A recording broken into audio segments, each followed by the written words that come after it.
Here's the starting procedure on the Bentley Arnage. So it's a flip out key. You can see it's got the Bentley logo there. So push that, key flips out, then come down here, put the key in. As you can see, the steering wheel comes down, and then we turn the key so it goes, the check engine lights come on.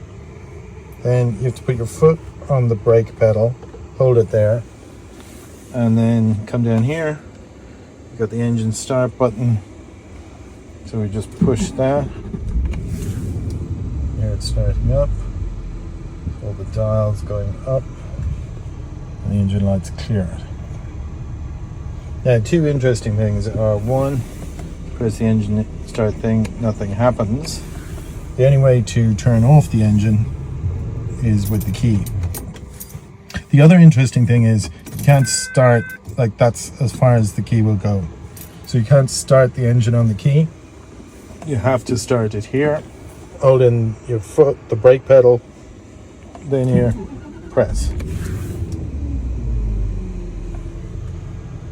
The other interesting thing is, so we turn off the engine, turn on again, foot on the brake pedal.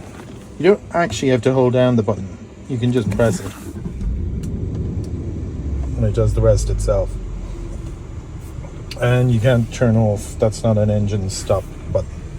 So that's the starting procedure on a Bentley Arnage T.